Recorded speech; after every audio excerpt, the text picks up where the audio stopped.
আজকে আমরা জানবো রাইট শিফট সম্পর্কে। তো রাইট শিফটটাও লেফট শিফটের মতোই, এটা শুধুমাত্র বাম থেকে ডানে আর কি বিট শিফট করবে। ওটা ডান থেকে বামে করতো আর এটা বাম থেকে ডানে করবে। তো আমরা একটা ভেরিয়েবল নিই, সাপোজ এ বলে একটা ভেরিয়েবল নিলাম, এর মান দিলাম 53। তো 53-এর বাইনারি ডিজিটটা হচ্ছে 1 1 0 1 0 1। এবার এটাকে আমরা 8 বিটে কনভার্ট করব। তো করি, তাহলে 8 বিটে কনভার্ট করতে হলে দুইটা জিরো, দেন হচ্ছে 1 1 0 1 0 1। তো এটাকে আমরা যদি এখন রাইট শিফট করি তাহলে কি হবে, এ রাইট শিফটের চিহ্ন গ্রেটার দেন দুইটা, তারপরে হচ্ছে 1। তো একবার রাইট শিফট করব, তাহলে আমাদের কি হবে, এটা জাস্ট এই ওয়ানটা চলে যাবে, গিয়ে এইদিকে একটা শূন্য অ্যাড হবে। তো আমরা একটা জিরো দিয়ে দিই, তারপরে দুইটা জিরো, তো দুইটা জিরো দেওয়ার পরে হচ্ছে আবার দুইটা ওয়ান, তো দুইটা ওয়ানের পরে একটা জিরো, তারপরে ওয়ান, তারপরে এই যে জিরো বসে যাবে, এই ওয়ানটা আউট হয়ে যাচ্ছে। তো আমি আরও একবার রাইট শিফট করি, তাহলে তাহলে এবার যদি আমরা রাইট শিফট 2 দেই তাহলে কি হবে, এই জিরো আর এই ওয়ানটা আউট হয়ে যাবে। তো এই জিরো আর ওয়ানটা যদি আউট হয়ে যায় তাহলে কি হবে, এখানে আর কি দুইটা জিরো ছিল তখন চারটা জিরো হবে, যেহেতু দুইবার রাইট শিফট করতেছি।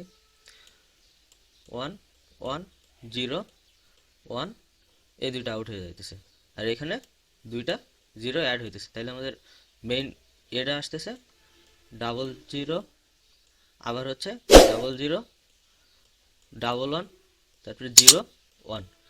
তো এই দুইটার আউটপুট কি আসবে আমরা একটু দেখি। এটার আউটপুট আসবে হচ্ছে 1 2 4 8 16, তাহলে 16 আর 8 হচ্ছে 24, 24 আর 2 26।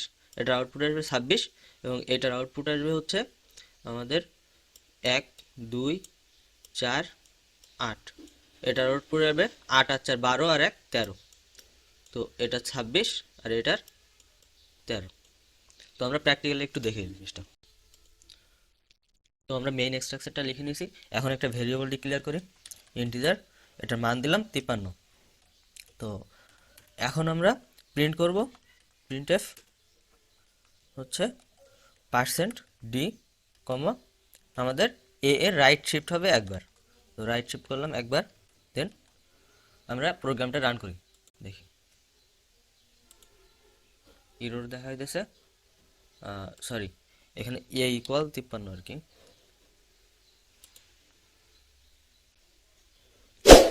হ্যাঁ, তো আমাদের আউটপুটে 26 আসতেছে ঠিকঠাকভাবে। এখন আমরা আরও একবার রাইট শিফট করি, তো এইখানে এ রাইট শিফট 2 দিয়ে দিই, দেখি কি আসে এখন। সরি, একটা নিউ লাইন দিতে হবে, তো একটা নিউ লাইন দিয়ে দিই। তো এখন দেখি আমাদের আউটপুটে কি আসে, 26 আর 13 ঠিকঠাকভাবে আসতেছে। তো আর কি আমাদের রাইট শিফট এভাবে কাজ করে। আজকে এ পর্যন্তই, ধন্যবাদ সবাইকে।